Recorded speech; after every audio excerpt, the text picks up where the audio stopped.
Ош шаарында үгүт өнөктүгүнө аралашкан мамлекеттик кызматкерлер жумуштан алынды. Алардын жетекчилерине сөгүш жарыяланды. Бир катар кызматкерлерге эскертүү жана чара көрүү сунуштары берилди. Буга чейин кала башчысы Бакыт Жетигенов бир канча ирет шайлоонун үгүт өнөктүгүнө аралашпоо боюнча эскертүүлөрдү берген болчу.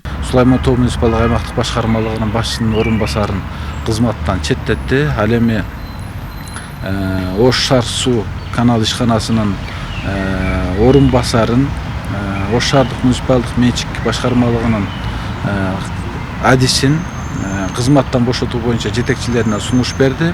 Ал эми алардын жетекчилери ошол Ош шаар суу каналы жетекчисинин башчысы Дөөлөт Көкөчөрөвгө, муниципалдык менчик башкармалыгынын башчысы Каныша Имаровага жана маданият башкармалыгынын башчысы Элдияр Кадыркуловго сөгүш жана эскертүүлөр берилди. Андан сырткары транспорт жана коммуникациялар министрлигинин Оштогу ошол таразыларды көзөмөлдөө департаментинин директоруна и Ош газ ишканасынын жетекчисинин орун басарына чара көрүү боюнча Ош шаарынын мэриясынан атайын кат жиберилди. Оштон шайлоого катышкан 5 талапкер БШКга жана бийлик өкүлдөрүнө кайрылып, административдик ресурс колдонду деп аты аталган талапкерге чара көрүүнү суранышты. Буга жооп катары БШК ишти прокуратурага иликтөө үчүн өткөрүп бергенин билдиришти. Учурда Ош шаардык прокуратурасы териштирүү баштады. Мындан сырткары башка талапкерге байланыштуу дагы бир иш боюнча текшерүү жүрүүдө. Аны Ош шаардык милициясы алып барууда. Bir материал текшерилип жатат.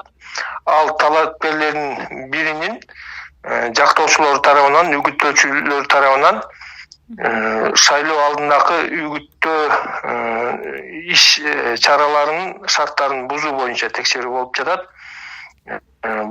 Бул боюнча биз текшерүү иштерин жүргүзгөндөн соң анан кийин айтабыз.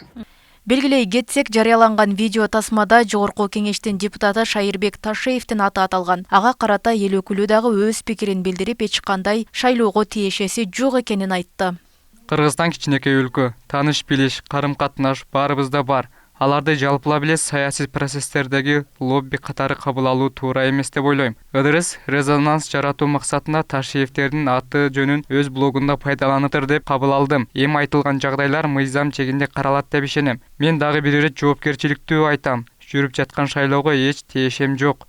Буга чейин Улуттук коопсуздук комитетинин төрагасы Камчыбек Ташиев жогорку кеңештин мыйзамсыз иштерге аралашкан депутаттарын тазалоо иштери жүрүп жатканын айткан. Ошол эле сөзүндө бийлик эч бир талапкерди колдобой турганын айтып, жалпы мамлекеттик кызматкерлерге шайлоонун үгүт өнөктүгүнө аралашпоо боюнча эскертүү берген.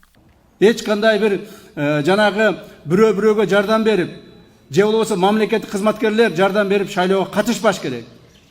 Кайсыл жерде шайлоолор жүрүп атса, мамлекеттик кызматкерлер, ошогон уюштуруп берген мамлекеттик кызматкерлер, же ошол жердеги муниципалдык кызматкерлер, эч бириңер шайлоого таасирин тийгизбешиңер керек.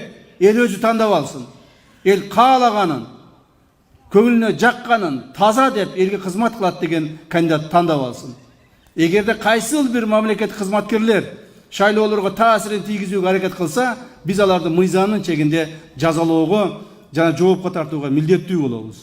Шайлоодо административдик ресурс деген өнөкөттү колдонбоо боюнча чечим 2021 жылы мыйзам түрүндө бекитилген. Анда шайлоонун үгүтүнө аралашкан мамлекеттик кызматкерлер жумуштан алынаары боюнча так айтылган. Учурдагы үгүт өнөктүгүнө байкоо салган серепчилер идеялардын, программалардын атаандаштыгы байкалбагандыгын айтышат.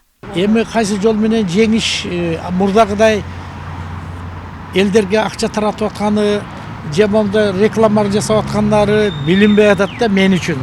Мүмкүн өздөрүнчө жүгүрүп жүргөндөр, ар жерде собрание кылып аткандар. Но мурдагыдай шаан шөкөттү алып барып атышкан жок. Мөөнөтүнөн мурда өтүүчү номер 7 Ош шайлоо округунан жалпы 14 талапкер атсалышып, анын бири өз каалоосу менен талапкерлигин алды. Учурда 13 талапкер шайлоого атсалышуу мөөнөтүнөн мурда өтүүчү шайлоо өлкөнүн 3 округунда 28 апрелде болот. Роза Акматжан кызы, Аслидин Турганбаев, Ош ТВ.